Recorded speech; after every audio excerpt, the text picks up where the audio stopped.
अस्सलाम वालेकुम। Programme replay के साथ मैं हूं आपका होस्ट इमरान सिद्दीक और बड़ी अच्छी खबर के साथ प्रोग्राम का आगाज़ करते हैं कि हैदराबाद को आखिरकार पाकिस्तान सुपर लीग में पहली कामयाबी मिल गई। अपने 5वें मैच में कराची किंग्स को उन्होंने शिकस्त दी। एक ज़बरदस्त मुकाबला हुआ, उसमें हसन खान, इरफान खान नियाजी, मार्नस लबुशैन, इन सब ने बड़ी अच्छी बैटिंग की और कोयटा ने एक अच्छा हदफ जो कराची किंग्स की जानिब से बनाया गया था वो हासिल किया और अपनी पहली कामयाबी जो है वो हासिल की।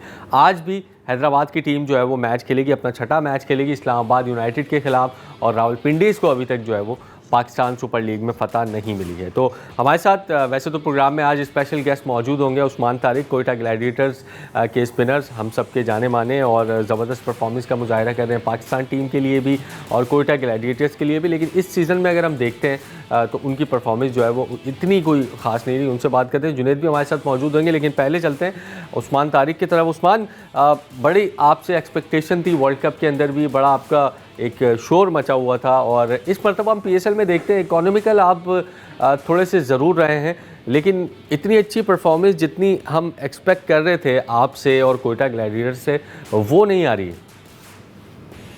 देखिए, ये क्रिकेट है और पार्ट ऑफ द गेम है। होता है कभी कभी ऐसा भी फेज आता है कि जहाँ पे आपके जो प्लान्स होते हैं वो उस तरह के एग्जीक्यूशन के बाद भी वर्कआउट नहीं होता, रिजल्ट से ही मिलता। सो इट डजंट मीन कि मतलब कोई बड़ा इशू है या there something to like worry about. बस सिंपल सी बात है कि कभी कभी ऐसा टाइम आ जाता है, लेकिन द थिंग इज़ कि अभी हम इस पे वर्क कर रहे हैं और we just try to find out like how we can execute more better in a better way. Team ने जो है वो फाइनल खेला था गुज़िश्ता साल और इस मरतबा हम देखते हैं तो वैसी परफॉर्मेंस नहीं है जो हमने देखा कि गुज़िश्ता साल आपकी टीम की परफॉर्मेंस थी। आई थिंक 5 मैचेस आप लोगों ने खेले, 2 जीते हैं, 3 मैचेस जो है वो हारे हैं। तो समझते हैं कि इसमें बेहतरी की गुंजाइश है अगर आपने फाइनल या क्वालिफायर्स खेलना है। देखिए, आप देख सकते हैं कि लास्ट ईयर भी हम पहला फेज था तो उसमें हमने मैचेस हारे थे। फिर उसके बाद हम जब सेकंड लीग हम गए लाहौर तो वहाँ पे फिर हम सारे मैचेस जीते। एंड यू कैन सी मतलब ये कुछ भी हो सकता है एट द लास्ट मोमेंट भी। अभी हमारे यहाँ पे कराची आए, शायद हो सकता है कि इस बार हमारे लिए लाहौर अच्छा नहीं था और कराची बेहतर हो जाए। So you never know, you can. अच्छा, थोड़ा सा क्रिकेट पे वापस आते हैं, लेकिन थोड़ा सा क्रिकेट से हटके अगर मैं आपसे सवाल करूँ, बड़ी आप एक क्रिकेटर हैं जिन पर मीम्स बहुत बनी है और मतलब आप ज़ाहिर एंजॉय भी करते होंगे, कुछ ऐसा भी होता होगा बुरी लग जाती होगी, लेकिन बहुत ज़्यादा मीम्स आपके पॉज के ऊपर बनी है। उसको क्या आप एंजॉय करते हैं, देखते हैं, पहुंचाते हैं लोग आप तक वो? जी, एंजॉय कर, there is no other way. क्या करूँ मतलब उसमें मैं ये फील करूँ कि यार ये क्यों कर रहे हैं ऐसे। It's like sensation and I really appreciate that कि मतलब इतना ही लोग अप्रिशिएट कर रहे हैं इन डिफरेंट वेज। तो मेरे लिए तो ये खुशी की बात ये है कि चलो at least somebody is like just trying to copy me and making me more famous. अच्छा उस्मान, वैसे हमने देखा T20 में आपकी जो परफॉर्मेंस है, ज़बरदस्त परफॉर्मेंस है, इसमें कोई शक नहीं है। समझते हैं कि आपका कोई टेस्ट क्रिकेट में भी फोकस है, वनडे में फोकस है या कोई फ्यूचर है आपका, या उस तरफ आप देखते हैं या फिर आपका फोकस सिर्फ PSL और लीग क्रिकेट की तरफ है? जी, क्रिकेट जो भी हो, मैं ख्वाहिशमंद हूँ कि मैं क्रिकेट खेलूँ, अगर वो वनडे हो या वो टेस्ट हो या कोई भी हो। मैं पहले क्रिकेट जो खेलता आ रहा हूँ तो मैं वो इंटर डिस्ट्रिक्ट रेड बॉल है, मैंने फिर फर्स्ट क्लास डेब्यू में 5 आउट किए। तो इस तरह मतलब जो भी क्रिकेट मुझे मिलती है तो उस हिसाब से मैं ट्यून करता हूँ। उसमें मैं बॉलिंग थोड़ा डिफरेंट करता हूँ कि ज़्यादातर मैं फेमस पे रिलाई नहीं करता हूँ। वहाँ पे फिर मैं ज़्यादातर off spin and arm ball, ये चीज़ें वगैरह बहुत फिर यूज़ करता हूँ, क्योंकि आपको वहाँ पे ऐसी कंसिस्टेंसी ज़्यादा चाहिए होती है। तो that's like a requirement for different format. तो I am ready to play. अच्छा, ज़ाहिर है बॉलर जितना भी अच्छा हो, जितनी भी अच्छी उसकी वैरायटीज़ हों, कुछ बैट्समैन होते हैं जिसको बॉल करते हुए थोड़ी सी हिचकिचाहट होती है, थोड़ा सा डर लगता है कि यार 19-20 भी गलती हुई तो ये हमें ग्राउंड से बाहर फेंक देगा। ऐसे कौन से बैट्समैन है PSL में या अदर लीग्स में आपने जिनको बॉल कराई हो और थोड़ा सा जिसमें आपको मोहतात रहना पड़ता हो कि नहीं यहाँ गलती हुई तो गेंद बाउंड्री लाइन से बाहर होगी? सो फार जितने भी मैंने बैटर्स फेस किए हैं तो हर एक प्लेयर की जो है ना डिफरेंट तरीके से उसको आप टैकल करते हैं। अब देखें सिचुएशन भी क्या रिक्वायर्ड होती है, क्या डिमांड करती है। अब एक बैटर जो कि आपको चार्ज करने के लिए कोशिश कर रहा है तो आपकी फिर उस तरह डिफेंसिव बॉलिंग हर उस बैटर के लिए होती है जो कि आपको अटैक करने जाता है। और इसके अलावा जो अगर आप एक स्पेसिफिकली एक बैट्समैन की बात करोगे तो आई थिंक लाइक जो थ्रेटनिंग नज़र आता है तो वो है पोलार्ड, कैरन पोलार्ड। तो वो मतलब आपको शायद अंदाज़ा भी होगा कि यार कैसे उसने जो है ना वर्ल्ड क्लास स्पिनर्स को उसने कैसे डोमिनेट किया। तो that's only better like I felt कि यार ये जो है ना कहीं से भी बॉल उठा सकता है, छक्का मार सकता है, तो उसके अगेंस्ट काफ़ी एहतियात और प्लान के साथ बॉलिंग की। उस्मान, अपनी बॉलिंग लाइन को किस तरह से देखते हैं? आप हैं, मायनाज T20 के स्पिनर हैं, फिर अबरार हैं, अहमद दानियाल आ गए, उसके अलावा सुहेल तनवीर को आपने बॉलिंग कोच जो रखा है, तो ज़ाहिर है हमने T20 क्रिकेट में सुना है बॉलर्स विन योर मैचेस, तो बॉलर्स ही आपको टूर्नामेंट्स जितवाते हैं, मैचेस जितवाते हैं। चाहे बैटिंग लाइन आपकी 225 कर ले, लेकिन बॉलर्स अगर परफॉर्म नहीं करेंगे तो वो भी चेज़ हो जाएगा, और इस टूर्नामेंट में हमने 2 मरतबा ये देखा है। तो अपनी बॉलिंग लाइन को किस तरीके से देखते हैं पूरे ओवरऑल? अगर हम टूर्नामेंट की बॉलिंग लाइन को उठाते हैं तो कहाँ पर रेट करेंगे आप? देखिए सुहेल भाई, आपको पता है कि मतलब one of the best T20 bowler रह चुके, तो उनके आइडियोलॉजी जितने भी है वो ऑफ कोर्स मतलब अगर किसी के साथ शेयर करेंगे तो वो एक मतलब 10-15 साल की जर्नी होती है जो कि वो इतने इजीली आपको शेयर कर देते हैं। तो वो काफ़ी जो है ना वर्कफुल, मतलब काफ़ी उसका काम अच्छा नज़र आ रहा है। उनके साथ मैं भी जितना लगा हूँ, उनके आइडियाज़ अच्छे हैं। बाकी मोइन भाई हैं एज अ कोच, वो बैक करते हैं हर प्लेयर को, सपोर्टिंग रोल होता है उनका काफ़ी अच्छा खासा। और AB अबरार काफ़ी क्रिकेट के साथ मैं खेल गया हूँ। एक दूसरे के साथ खेलते खेलते मतलब एक दूसरे के माइंड और हर एक चीज़ पे हम समझ सकते हैं। तो कोई ऐसी चीज़ होती है जो कि वो मुझे सिखाता है, तो कोई ऐसी चीज़ जो मैं उसको सिखाता हूँ, तो हम एक दूसरे की बात को प्रायोरिटी कर देते हैं, क्योंकि समझ सकते हैं हम एक दूसरे के गेम्स को, हर एक चीज़ को। जानदाद हर एक प्लेयर जितने भी हमारे पास बैक एंड बैठे हुए हैं, तो वो सारे काफ़ी टैलेंटेड हैं। And whenever like they just get the opportunity, I know that they will gonna cash down it. तो बाकी देखते हैं कि इंशाल्लाह हमारे भी जो कॉम्बिनेशन है वो बेस्ट से बेस्ट बने, क्योंकि अभी आगे जो मैचेस आ रहे हैं हमारे पास अभी ऑप्शंस हैं, एंड लेट्स सी कि क्या बेहतर आ सकता है। उस्मान, पूरी जर्नी अगर हम आपकी देखते हैं तो आपने एक इंटरव्यू में ये भी कहा कि आप गिव अप करने वाले थे, क्रिकेट को छोड़ने वाले थे, लेकिन आपने वो एक फ़िल्म देखी थी जिसकी वजह से आपको दोबारा से आपका जो कॉन्फिडेंस बढ़ा, और उसमें उस्मान तारिक और नदीम उमर साहब, कोयटा ग्लैडिएटर्स ने आपको बड़ा सपोर्ट किया। इनकी सपोर्ट कितने मायने रखती है, और क्या समझते हैं कि अभी जहाँ पर आप हैं सेटिस्फाइड हैं कि यहीं होना चाहिए था आपको, या इससे भी आगे होना चाहिए था? देखिए, मुझे जो एक पज़िराई मिली या बड़ा एक मौका मिला, तो वो था कोयटा ग्लैडिएटर की तरफ से।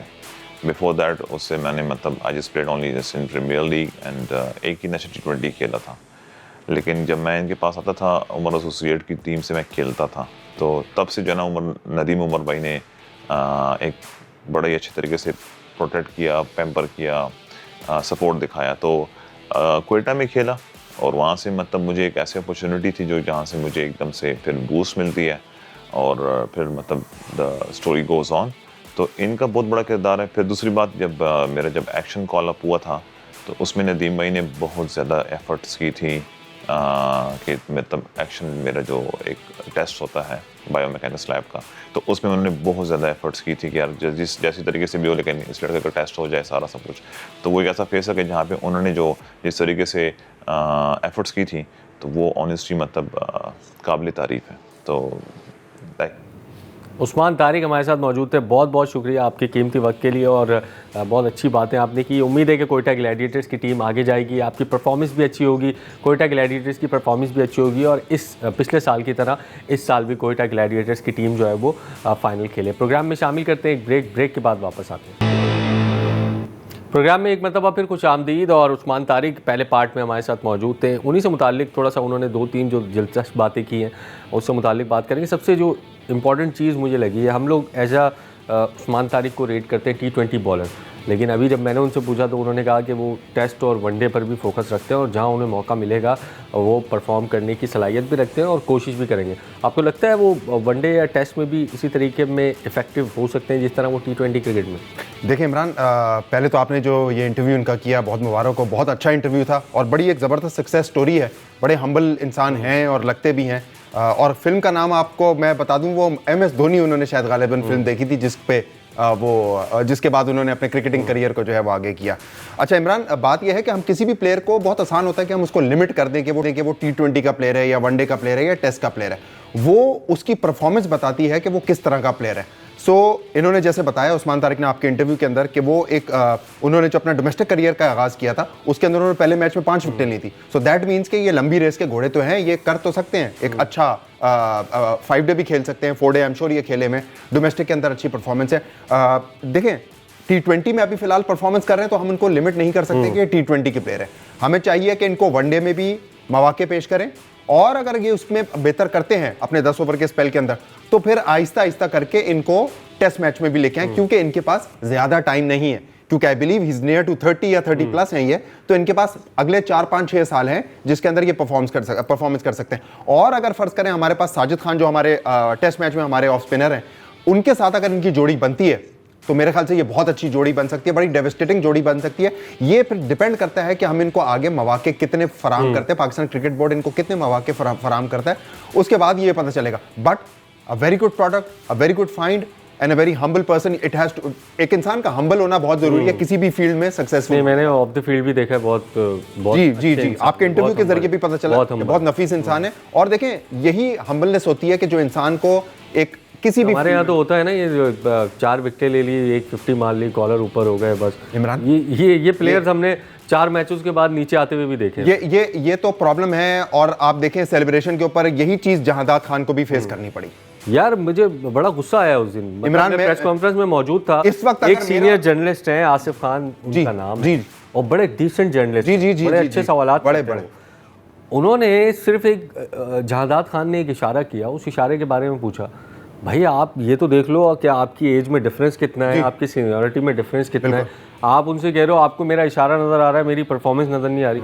इन प्लेयर्स को कोई सिखाए कि भाई टीवी पे आगे बात कैसे करनी है, इस तरह की करनी। देखें, इसीलिए तो ये जो मीडिया मैनेजर्स का और जो पीआर मैनेजर्स का जो कल्चर आया है, वो बड़ी माजरत के साथ इन जैसे प्लेयर्स की वजह से आया है। क्योंकि आप जब सामने बैठे होते हो, आपके सामने सीजन जर्नलिस्ट बैठे हुए होते हैं, आपके सामने जरूरी नहीं है कि वो छोटी उम्र के जर्नलिस्ट बैठे हुए हो। आपने जैसे आसिफ खान साहब का नाम लिया, बड़े सीजन जर्नलिस्ट हैं, और उन्होंने आपसे सिर्फ सवाल पूछा कि देखें, और बड़े डिसेंट वे में उनकी टोन भी बड़ी लाइट थी, उनकी बेहतरी के लिए किया कि आप अभी यंग हैं, इस तरह के अपनी परफॉर्मेंस पे फोकस करें। अगर हम आके इस तरह के इशारे और वो इशारे करने लग जाएंगे तो आप क्रिकेट की सर्विस नहीं कर रहे, आप पाकिस्तान की सर्विस नहीं कर रहे, आप सिर्फ अपने आप को सोशल मीडिया पे लाइमलाइट में देखने के लिए ये सारी चीजें कर रहे हैं। देखिए, उस्मान तारिक ने अभी बहुत अच्छी बात की, क्योंकि अभी उनका ये आपके पास इस मुल्क में सबसे बड़ी एग्जांपल है ना, बाबर आजम। कभी ये छोटी हरकतें आप नहीं देखेंगे उसको करते हुए। बिल्कुल परफॉर्म किया है ना उसने, परफॉर्म किया। कभी रिजवान को ये करते हुए देखा, 35 सेंचुरियां पाकिस्तान की तरफ से किए, कभी यूं नहीं किया, कभी यूं, मतलब एक दफा इमरान, मुझे याद है, मिसबाह उल हक हो गए। अच्छा, अब आप चले पुराने जमाने से हम स्टार्ट करते हैं ना, वकार यूनुस हो गए, वसीम अकरम हो गए, शोएब अख्तर एक फ्लैम्बॉयंट इंसान थे, उनका एक अपना तरीका, एक अपना कैटेगरी, लेकिन वो बदतहजीबी नहीं किया करते थे, ठीक है। इसके अलावा आप इंजमाम उल हक देख लें, यूनुस खान देख लें, मिसबाह उल हक ने सिर्फ एक दफा सिर्फ पुशअप्स की थी लॉर्ड्स में 100 करने के बाद। इसके अलावा उन्होंने हमने उसको आर्मी को ट्रिब्यूट किया था, ट्रिब्यूट पेश किया था एबटाबाद में, जो आर्मी के साथ कैंप लगा था, जो बिल्कुल हुआ था, जिसके अंदर मिसबाह उल हक और यूनुस खान फिटेस्ट प्लेयर जिसके अंदर वो हुए थे।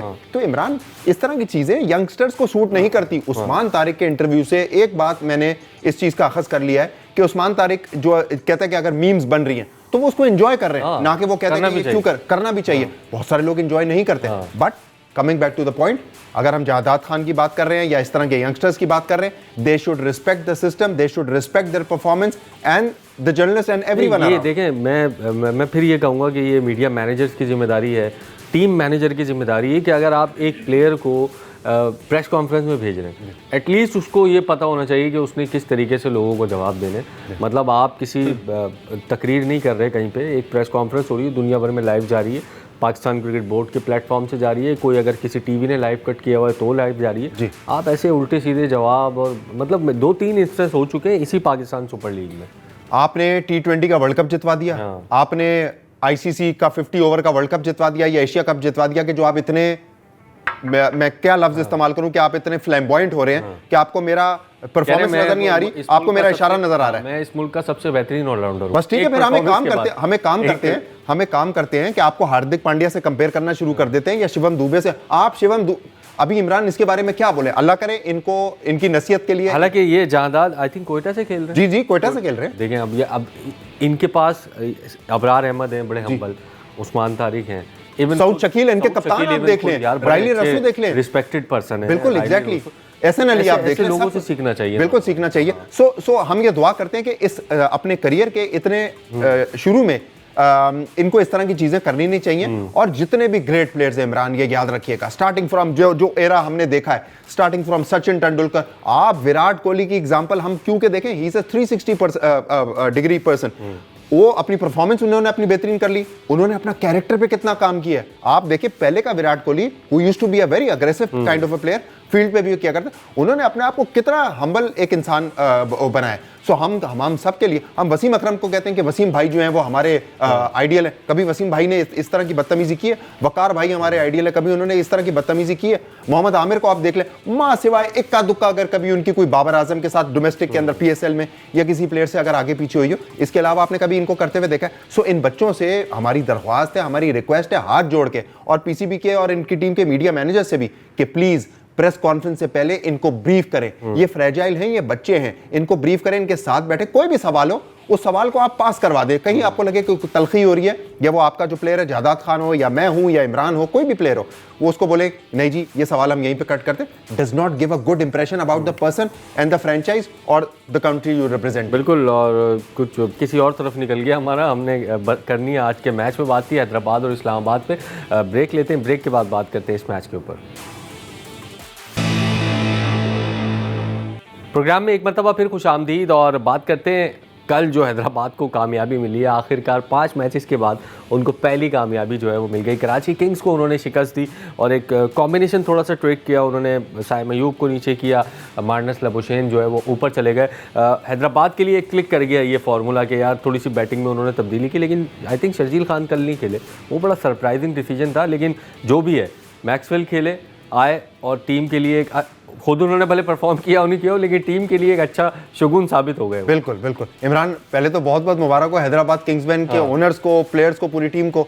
क्या शानदार एक सिंधी टोपी अजरक तो हमें भी मिलनी चाहिए। हमने इमरान आपको तो शायद हमने कितनी टिप्स बताई है, कितनी प्लेइंग 11 बताई है उनको। हमने इनको बेसिकली टिप्स से अब हम आगे बढ़ गए टोटकों पे आ गए थे कि अब ये कर लें, वो कर लें, लाहौर से अब आप कराची आ गए हैं, इस तरह कर लें। इमरान, आपको तो हो सकता है सिंधी टोपी और अजरक मिला भी हो, क्योंकि आप तो ग्राउंड में जाके इनको कवर भी कर रहे थे। तो बहरहाल जोक्स अपार्ट, इमरान क्या शानदार, इसको कहते हैं क्लिनिकल परफॉर्मेंस। इसको कहते हैं कि जब आप डन एंड डस्टेड होते हैं तो उस वक्त अपना गेम प्रेजेंट करना, ये आपका कैरेक्टर और आपका गेम शो करता है। 188 रन का टारगेट 19.1 ओवर में चेस करना, ये बहुत बड़ी बात है। 188 बहुत बड़े रन होते हैं, खासतौर पे उस टीम अच्छी बॉलिंग खासतौर पे उस टीम को चेस करने के लिए जो कि वैसे ही प्रेशर में। मार्नस लबुशेन ऊपर आए, इमरान क्या देखे 270 रन की 270 के स्ट्राइक रेट से खेले। उसके अलावा जो है वो नीचे से और बहुत सारे प्लेयर्स ने जो है सबने परफॉर्मेंस करने की कोशिश की। साइम को इन्होंने नीचे किया, साइम ने, राहिल रसूल ने बहुत अच्छी एक इनिंग्स खेली, सब ने बिट्स एंड पीसेस में कंट्रीब्यूट किया और बिल आखिर 19.1 ओवर के अंदर आप ये देखें टारगेट अचीव किया। इस जीत से इनको बहुत ज्यादा हौसला अफजाई होगी, इस जीत से इनकी बहुत ज्यादा इनको पजीराई तो मिल रही है, लेकिन कमाल की बल्लेबाजी की तमाम प्लेयर्स ने। मार्नस लबुशेन ने ऊपर से दिखाया कि जी मैं 27 रन किए गालिबन 10 गेंदों पे। उसके बाद साइम अयूब नीचे आए लेकिन फिर कुछ नहीं कर सके। लेकिन ओवरऑल अगर आप परफॉर्मेंस देखें तो every one played there part. Karachi Kings की तरफ से देखें, मोइन अली ने 16 गेंदों के ऊपर 44 रन की इनिंग्स खेली।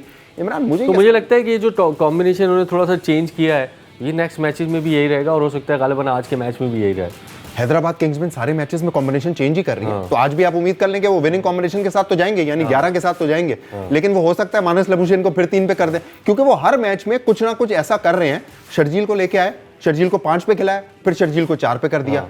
साइम को जो है बड़े दिनों के बाद साइम को इन्होंने 1 या 2 से यानी ओपनर से उनको 4 नंबर पे लेके आए। यही हम बात कर रहे थे पिछले मैचेस भाई, हम बात कर, हमने मिडिल ऑर्डर में खिला दो, लेट ऑर्डर में खिला दो, क्योंकि अब इमरान यही वाली बात है ना, हम टिप्स से अब टोटकों पे आ गए थे। तो ये इन्होंने कुछ इस तरह का किया कि भाई चलो अब वो करते। बट बहरहाल हमें क्रेडिट वहां पे देना चाहिए जहां पे वो ड्यू है। Excellent performance, clinical performance, good bowling, overall good fielding, confident unit लगा और बिल आखिर पहली कामयाबी इनको जो है पाकिस्तान सुपर लीग। हालांकि जो इन्होंने जो स्टार्ट लिया था कराची के खिलाफ, उससे लग नहीं रहा था कि कराची 188 रन तक भी पहुंचेगी। थोड़ा सा एंड में इनसे मिसअप हुआ, 188 रन तक पहुंच गई। लेकिन एक चीज़ जो कल बड़ी इंपॉर्टेंट हुई है, पाकिस्तान सुपर लीग की तारीख में पहली मरतबा हुई है कि साद को वापस बुला लिया गया और रिटायर्ड आउट कर दिया गया उनको। उसके बाद अब्बास आफरीदी को आई थिंक भेजा गया और 2 बॉलों पर आउट हो गए। मतलब ठीक है, आप टैक्टिकल डिसीजन लेते हैं, लेकिन एक बैट्समैन जब वो 50 कर चुका है, सेट है, बॉल्स खेल चुका है, नहीं लगता था कि उन्हीं को कंटिन्यू रखना चाहिए था? देखें, कोई भी नया प्लेयर आएगा उसके बल्ले पे बॉल आने में टाइम लगेगा, खासतौर पे इन विकेट्स में कि ये जैसी भी विकेट्स हैं, ये स्ट्रेट विकेट्स भी हैं, लेकिन बल्ले कोई भी ट्रिकी विकेट्स हैं, कोई भी नया आएगा, आपको सात को वापस बुलाने की क्या जरूरत थी? वो इतना जबरदस्त खेल रहे थे, उसके बाद आपने उनको बुला लिया, बास अफरीदी 2 गेंदों के ऊपर आउट हुए। जहां तक आपकी वाली बात है कि इनके रन थोड़े से कम होने चाहिए थे कराची किंग्स की, आप ये इनिंग्स तो देखें, 125 में गालिबन चौथा इनका आउट हुआ था। उसके बाद आप देखें मोइन अली ने आके जिस तरह 44 किए हैं 16, वो शायद डिफरेंस था, लेकिन उसके बाद फिर इन्होंने अपना जो हौसले थे उसको पस्त नहीं किया, इनकी जो अपनी बॉडी लैंग्वेज थी उसको लो नहीं किया, आए ऑल आउट गए और 188 रन 189 रन किए 19.1 गेंद के ऊपर। बहुत कॉन्फिडेंस में लेगा इमरान। ये हैदराबाद के लिए बहुत अच्छा है, ये पीएसएल के लिए बहुत अच्छा है कि तमाम टीमें जो है वो कंपेटिटिव खेले। एक रावलपिंडी की टीम रह गई है, आई होप एंड प्रे कि वो भी जो है कुछ बेहतर परफॉर्म करने की कोशिश करें, क्योंकि अपनी तरफ से एफर्ट कर रहे हैं, लेकिन वो और रेलेवेंट रहने की भी कोशिश कर रहे हैं। उस्मान तारिक की 2 बॉलों के ऊपर कल डेरिल मिचेल जो है उन्होंने बैकआउट कर लिया, वो अंपायर ने वार्न कर दिया। तो अब ऐसा ना हो कि ये Daryl Mitchell is the first player जिन्होंने उस्मान तारिक की बात पे अमल कर लिया, लेकिन अल्टीमेटली क्या हुआ कि आईसी जो हमारे अंपायर हैं उन्होंने डेरिल मिचेल को ही वार्न कर दिया। तो इसका मतलब है उस्मान तारिक को ये चीज शायद कॉन्फिडेंस दे के इंटरनेशनली अगर मुझे कोई अगर बैकआउट करता है तो शायद अंपायर जो है वो उनका साथ देंगे। सो ही इस चीज से तो मुझे लगता है कि उस्मान तारिक जरा ये क्लियर हुए। मेरे ख्याल से तो अननेसेसरी था। मतलब आपको एक चीज का पता है, एक चीज का नहीं पता हो ना, एक बैट्समैन या बॉलर इंटरनेशनल क्रिकेट में पहली बॉल करा रहा हो, आपको पता ही नहीं यार ये रुक क्यों गया, आप हट गए। आपको पता है एक बंदा पॉज ले रहा है, फिर आप हट रहे हो और बार बार हट रहे हो। आप ही एक्सपेक्ट इंटेंशनली था, आप ही एक्सपेक्ट कर रहे थे डेरिल मिचेल से मैं एक्सपेक्ट नहीं कर रहा। मैं भी नहीं कर रहा। मैं एक्सपेक्ट कर रहा था कि ये पोलार्ड जैसे बंदे हो या ऐसे कोई पंगे लेने वाले क्रिकेटर ना। इमरान पोलार्ड जो है ना वो एक इस तरह का कैरेक्टर है कि वो गेम में जरा मजाक और वो रखते हैं, बट बहरहाल वेरी गुड परफॉर्मेंस हैदराबाद की तरफ से। कराची ने भी बहुत अच्छा खेला, बिट्स एंड पीसेस में उनकी तरफ से भी सबने रन किए, यहाँ से भी सबने कंट्रीब्यूट किया कोयटा हैदराबाद की टीम की तरफ से। सो अब ये अच्छी बात है कि जितने मैचेस हैदराबाद और अगर पिंडी भी मैचेस जीतना शुरू कर देती है सो ये पीएसएल जो है बहुत अच्छा हो जाएगा। पिंडी के 4 हुए अभी, पिंडी के 5 हुए और 5 आ रहे हैं।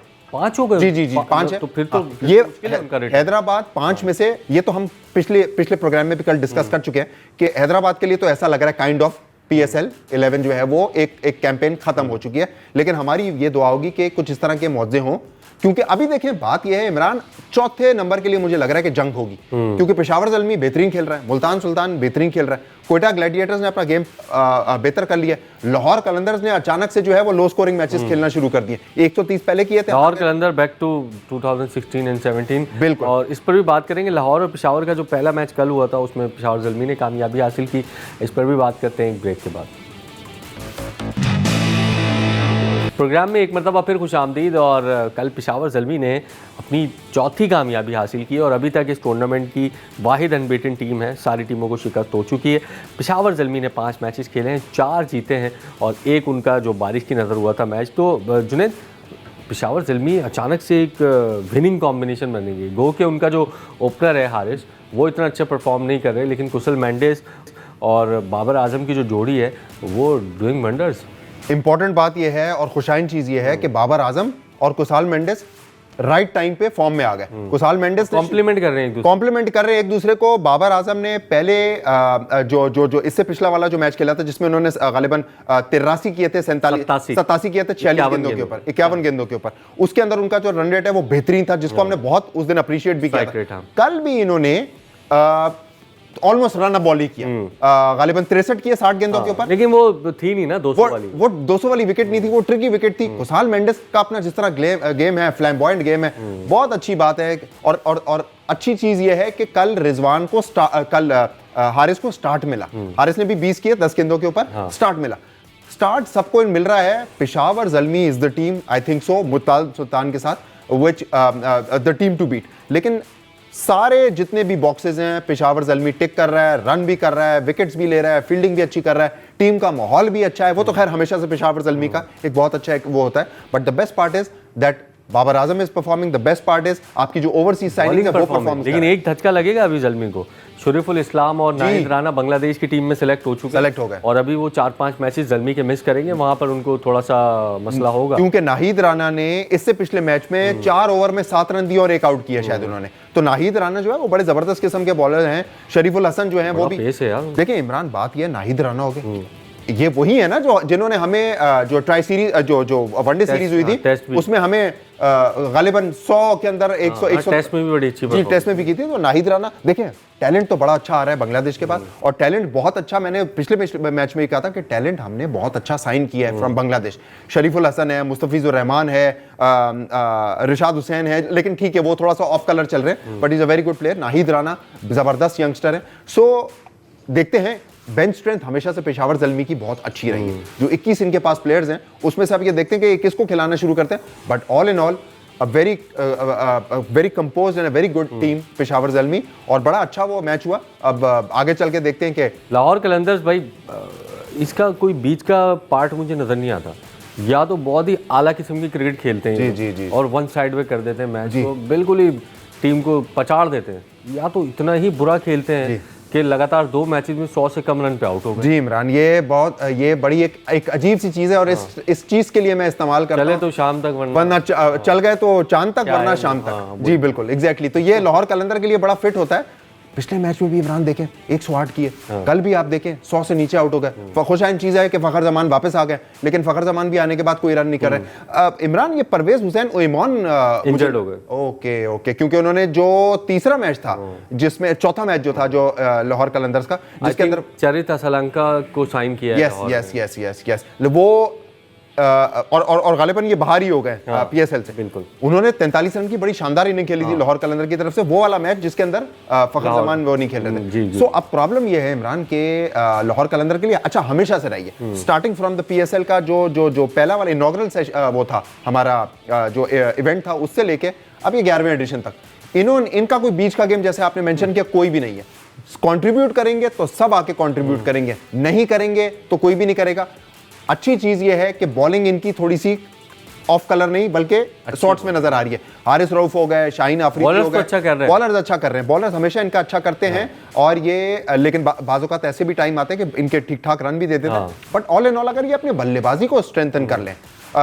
इमरान, अभी भी मैं आपको दोबारा फिर से बोलूंगा, मुझे सिकंदर रजा की तरफ से कोई एक अच्छी इनिंग्स देखनी है। बिल्कुल, और दूसरा ये कि भाई आज इस्लामाबाद और हैदराबाद किंग्समैन का मैच है, तो आज आप क्या समझते हैं? इस्लामाबाद ने 3 विक्ट्रीज हासिल कर ली हैं अभी तक 5 में से 2 मैचेस गालिबन वो लोग हारे। हैदराबाद की पहली कल विक्ट्री हुई, और आप क्या समझ रहे हैं कि हैदराबाद में इतनी कैपेबिलिटीज़ है कि वो आज इस्लामाबाद को भी पछाड़ सके? अगर कराची के टीम, कराची के प्लेयर्स का जो कॉम्बिनेशन है उसकी टीम को हैदराबाद किंग्समैन कल हरा सकता है, तो आज उनका जोश और जज्बा और वो जो उनकी एक थॉट प्रोसेस होगा, एक मेंटालिटी होगी, वो बहुत पॉजिटिव होगी। हुब्बुल वतनी तो कह नहीं सकते। हुब्बुल वतनी नहीं कह सकते, उसको ये बिल्कुल ऐसे नहीं कह सकते। लेकिन अगर आप देखें कि इस्लामाबाद यूनाइटेड को अगर आपने अपने सर पे हावी कर लिया तो फिर तो आप परफॉर्म नहीं कर पाएंगे, क्योंकि देखें ये Peshawar Zalmi, Multan Sultan, Islamabad United, Lahore Qalandars even perform ना करने के बावजूद भी एक बड़ा नाम है। 10 मैचेस अभी हमने इस दफ़ा तो आई थिंक 17-18 मैचेस हो चुके हैं, लेकिन अच्छे 2-3 ही मैचेस देखे हैं, वरना ज़्यादातर जो मैचेस हैं वो वन साइड पे हो रहे हैं। जाते जाते प्रेडिक्शन लेंगे, प्रेडिक्शन इस्लामाबाद या फिर हैदराबाद किंग्समैन? हैदराबाद, मैं भी हैदराबाद की तरफ जाऊंगा, क्योंकि हम चाहते हैं कि एक टूर्नामेंट की कंपेटिटिवनेस जो है वो बढ़े। एंड तक किसी को ना पता हो कि 4 टीमें कौन सी प्लेऑफ के लिए क्वालिफाई करेंगी, कौन सी 4 टीमें हैं जो बाहर होंगी। पहले तो हम बड़ा ऑब्वियस हो जाया करते थे कि 6 टीमें हैं, 4 चली जाएंगी, 2 ही बाहर होंगी, लेकिन अब 4 टीमों ने बाहर होना है और 4 टीमों ने प्लेऑफ के लिए क्वालिफाई करना है। प्रोग्राम का वक्त खत्म हुआ, कल एक और प्रोग्राम के साथ आपकी खिदमत में हाजिर होंगे, तब तक के लिए अल्लाह हाफ़िज़।